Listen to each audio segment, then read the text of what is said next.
Explication technique, si vous me le permettez, pour la tenue de nos travaux. J'invite donc tous les participants, comme ils l'ont fait, à éteindre les caméras, sauf la présidence comorienne du Conseil des ministres.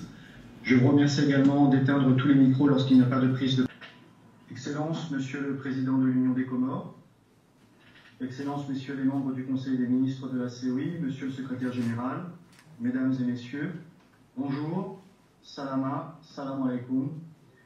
Merci d'avoir répondu favorablement à l'invitation de la présidence du Conseil des ministres de la COI pour cette session extraordinaire qui se tient grâce au numérique. Excellence, Monsieur le Président en exercice du Conseil des ministres de la Commission de l'océan Indien, Excellences, Messieurs les ministres et chefs de délégation, Messieurs le secrétaire général de la Commission de l'océan Indien, Madame et Messieurs les officiers permanents de liaison auprès de la Commission de l'océan Indien, Mesdames et Messieurs les représentants des pays membres, Mesdames et Messieurs les représentants des partenaires de la COI, Excellences, Mesdames et Messieurs, je suis très heureux d'être aujourd'hui parmi vous à travers l'un de nos outils modernes de communication par visioconférence à l'occasion de ce Conseil des ministres extraordinaire, le premier après que mon pays ait pris le flambeau de la présidence de celle-ci des mains expertes de nos frères de la République de Seychelles.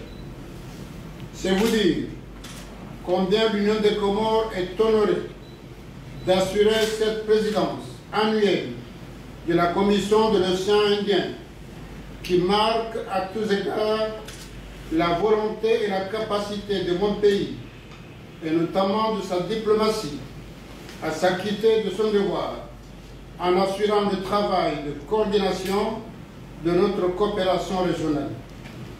L'Union des Comores a également été honorée ces 4 dernières années par l'action menée par l'un de ses dignes fils à la tête du secrétariat général de notre organisation.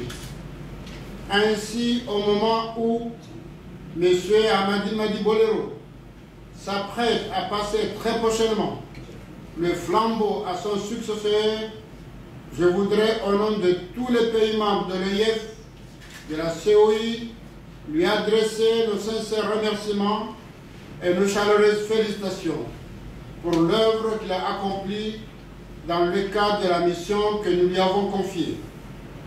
En effet, durant son mandat, il a su mettre sa compétence, son dévouement personnel, son sens du dialogue et du leadership ainsi que ses qualités humaines au service de notre sous-région pour lui permettre d'évoluer sur le plan institutionnel et de poursuivre ses nobles objectifs avec plus de persévérance et d'efficacité dans l'intérêt des peuples respectifs de cet État membre.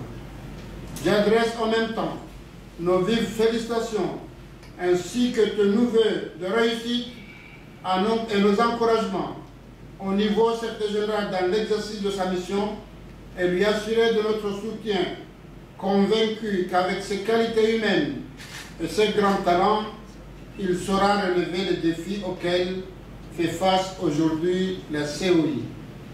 Excellences, Mesdames et Messieurs, notre Conseil se tient à un moment tout particulier, marqué par la crise sanitaire mondiale qui est au cœur de l'action internationale.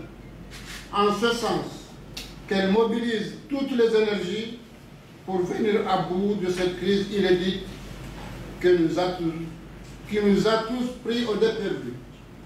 En effet, jamais dans l'histoire, une pandémie n'a autant suscité une symbiose et une complémentarité dans les relations entre les États, chaque pays ayant compris qu'il y va de la survie de l'humanité. Aussi, au moment où l'ensemble de la planète reste fortement éprouvé par cette menace sans précédent, je voudrais saluer la rapidité et la solidarité de nos États qui ont su prendre toutes les mesures urgentes pour contenir cette pandémie. Grâce aux initiatives prises dans chaque pays, renforcées par l'appui de nos partenaires, au premier rang desquels l'Agence française de développement.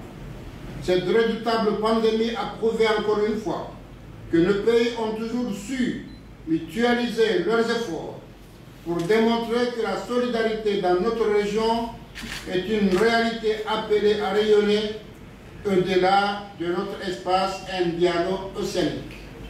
Je crois profondément à la valeur ajoutée de la coopération régionale et de son principal instrument, la Commission de l'Océan Indien.